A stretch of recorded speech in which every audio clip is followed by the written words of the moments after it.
여러분 안녕하세요. 오늘 준비한 분석 시간에서는 한 기업이 어떻게 자신의 가치를 완전히 새로운 차원으로 끌어올리고 있는지 아주 흥미로운 이야기를 해보려고 합니다.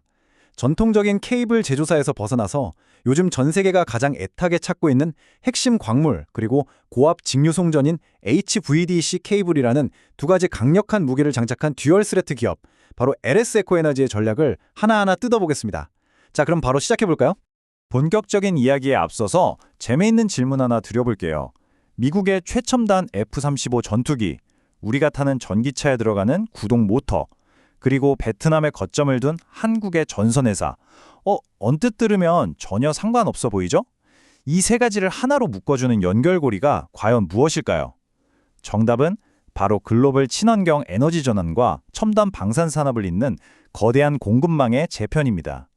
오늘 우리는 이 회사가 도대체 어떻게 이 거대한 연결고리의 중심에 딱 서게 되었는지 그 퍼즐을 맞춰볼 겁니다.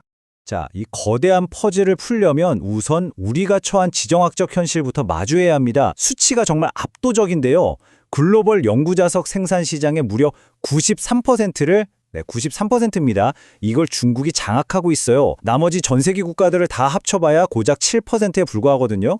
이건 단순히 시장을 많이 차지하고 있다는 수준을 넘어서 미래 산업과 국가 안보 전체를 쥐고 흔들 수 있는 엄청나게 위험한 병목 현상입니다. 이 무서운 의존도에서 어떻게 탈출할 것인가? 이게 지금 서방 국가들의 가장 시급한 과제가 된 거죠. 오늘 살펴볼 내용 빠르고 간단하게 짚고 넘어갈게요. 첫째, 전선을 넘어 핵심 광물로의 전환. 둘째, 중국의 히토류 독점 상황. 셋째, 이 회사의 3단계 히토류 로드맵. 넷째, HVDC 시장과 베트남 기지의 장점. 그리고 마지막으로 앞으로 주목할 주가 상승 촉매제까지 총 5단계로 알아보겠습니다. 그럼 바로 첫 번째 주제, 전선을 넘어 핵심 광물로의 전력적 전환입니다. 단순한 케이블 회사를 넘어서 베트남에서 30년 동안 쌓아온 노하우를 바탕으로 어떻게 핵심 광물 공급망을 구축하기 시작했는지 살펴보겠습니다. 이어서 두 번째 파트, 중국의 히토류 공급 독점 상황입니다. 글로벌 공급망 재건이 왜 지금 당장 발등에 불이 떨어진 시급한 문제인지 짚어보고 넘어가죠. 지금 글로벌 공급망 상황을 보면요, 말 그대로 타이머가 째깍째깍 돌아가고 있습니다. 2025년 4월에 중국이 7개 히토류 수출 통제를 시작하더니 10월에는 사마륨, 디스프로슘, 테르뷴 같은 중히토류 10개의 원소로 통제를 대폭 확대해버립니다. 당연히 서방 국가들도 가만히 있을 수 없죠.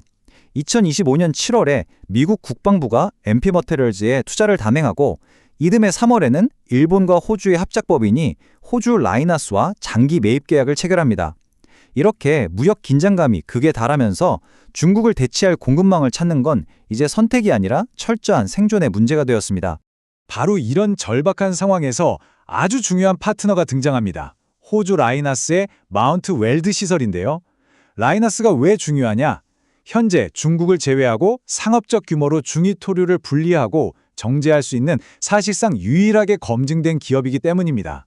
LS 에코에너지가 바로 이 라이나스와 포괄적인 협력 계약을 맺으면서 중국을 배제한 안정적인 히토류 밸류체인의 핵심 플레이어로 당당히 자리 잡게 된 겁니다. 그럼 다른 광산들이랑 비교해보면 어떨까요? 세계 3대 히토류 광산인 중국의 바이위노보, 미국의 마운틴 패스, 그리고 호주의 마운트 웰드를 비교해보면 그 가치가 정말 확연히 드러납니다. 라이너스의 마운트 웰드 광산은 그냥 중국 통제 밖에 있어서 좋은 게 아니에요. 품질이 진짜 핵심이거든요. 전기차나 로봇에 꼭 필요한 네오디뇽 비중이 무려 22에서 24%로 굉장히 높습니다. 중국의 입김이 전혀 닿지 않는 고품질의 광석, 이건 앞으로 시장에서 어마어마한 안보 프리미엄을 받을 수밖에 없다는 것을 의미하죠. 자, 세 번째 파트입니다. 3단계 히토류 메탈 로드맵인데요.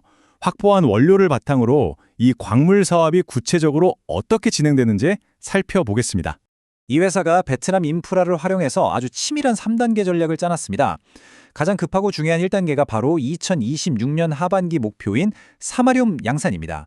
사마륨은 고온을 견뎌야 하는 방위 산업에 완전 필수거든요. 그다음 2단계가 2027년 하반기 전기차와 풍력 발전에 쓰이는 디스프로슘과 테르빔 생산이고요. 마지막 3단계가 일반 자석의 주 원료인 네오디뒪입니다. 이 순서 그냥 대충 정한 게 아닙니다.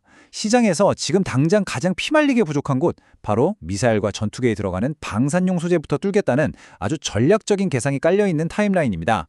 1단계로 사마륨을 택한 게 얼마나 중요한지 확 와닿게 숫자 하나 말씀드릴게요. 아까 서두에 말씀드린 F-35 전투기 있죠?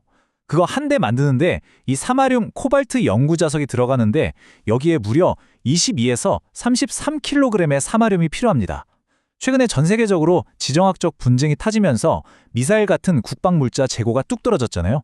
그러다 보니 이 사마륨 연구 자석 수요가 말 그대로 폭발하고 있습니다. 회사가 왜 1단계 타겟으로 사마륨을 콕 집었는지 그 시급성이 이 숫자 하나로 완벽하게 설명이 되는 거죠. 네 번째 파트로 넘어가 볼까요? HBDC 시장과 베트남 기지에 대한 이야기입니다. 핵심 광물이 지정학적 방패 역할을 한다면 이 글로벌 케이블 과점 시장은 다가오는 친환경 에너지 시대에 든든한 혈관 역할을 하거든요. 이 강력한 비즈니스 모델을 한번 보시죠. 단 6개, 전 세계에서 이 HVDC 해적 케이블을 대량 생산할 수 있는 회사가 딱 6곳뿐입니다. 아무나 함부로 들어올 수 없는 철저한 과점 시장이라는 거죠. 왜 그럴까요? 단순히 기술력이 엄청나게 필요해서만 아닙니다.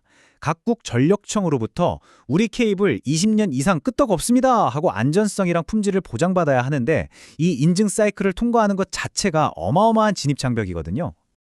그 높은 기술적 장벽의 비밀은 바로 VCV, 즉 수직 연속 압출 타월에 있습니다. 고압 케이블을 만들 때는 절연체의 오차를 0.8mm 이내로 진짜 완벽하게 통제해야 하거든요. 근데 케이블을 바닥에 눕혀서 만들면 어떻게 될까요? 중력 때문에 절연체가 아래로 쏠려서 무조건 불량이 납니다.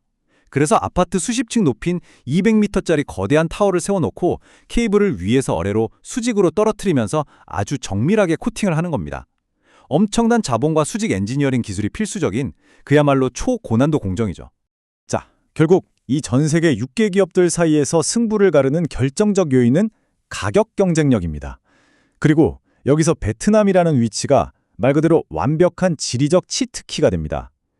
해적 케이블은 상상 이상으로 무거워서 트럭 운송이 아예 불가능해요. 그래서 선박으로 옮겨야 하는데 이 배로 옮기는 비용이 전체 원가의 20%나 차지합니다.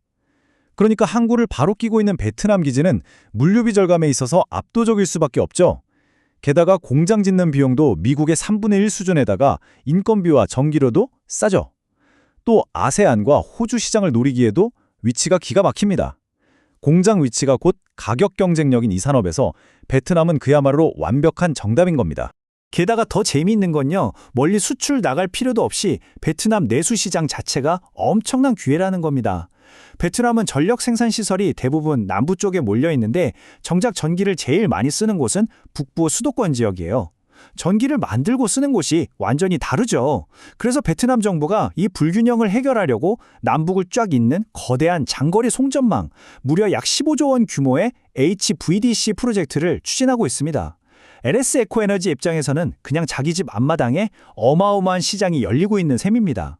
자, 이제 마지막 5번째 파트, 앞으로 주목해야 할 성장 촉매제들입니다. 이 기업이 단순한 전선 회사를 넘어서 국가 안보와 에너지 전원의 핵심 플레이어로 시장에서 제대로 재평가받게 될 4가지 모멘텀을 정리해 보겠습니다. 투자자 관점에서 앞으로 어떤 이벤트들을 지켜봐야 할지 4가지로 딱 정리해 드릴게요. 첫째, 아까 강조했던 사마륨 양산이 본격적으로 시작되는 시점입니다. 2026 4분기 목표가 가시화되면 아마 기업 가치 재평가에 강력한 신호탄이 될 겁니다. 둘째, 아메리카 인덱스의 창설입니다. 이게 뭐냐면 비중국산 히토류만의 가격 체계가 만들어진다는 건데 드디어 그 귀한 안보 프리미엄이 실제 숫자로 가격표에 찍힌다는 뜻입니다. 셋째, 8천억 원 규모로 검토 중이라는 베트남 HVDC 신공장 투자가 공식적으로 발표되는지 지켜보셔야 하고요. 마지막으로 이 과정에서 한국과 베트남 정부 간의 G2G, 즉 정부 차원의 협력이 이루어진다면 이 또한 엄청난 상승 모멘텀이 될 겁니다. 자, 이제 큰 그림이 좀 그려지시나요? 퍼즐이 다 맞춰졌습니다. 지금 전 세계 공급망이 둘러 쪼개지고 복잡하게 파편화되고 있죠. 이런 세상에서 국방, 친환경 에너지, 그리고 핵심 물류 인프라까지 이 모든 곳에서 발생하는 가장 치명적인 병목 현상을 뻥 뚫어주는 기업이 있다면 여러분은 과연 이 기업에 얼마의 가치를 매기시겠습니까? 탄탄한 케이블 사업이라는 기초 위에 히토리와 HVDC라는 2개의 강력한 무기를 장착한 이 회사의 다음 행보가 그 도발적인 질문에 대한 아주 흥미로운 해답을 우리에게 보여줄 것 같습니다. 오늘 준비한 분석은 여기까지입니다. 저는 다음에 또 시장의 핵심을 날카롭게 짚어내는 유익한 내용으로 돌아오겠습니다. 함께해 주셔서 감사합니다.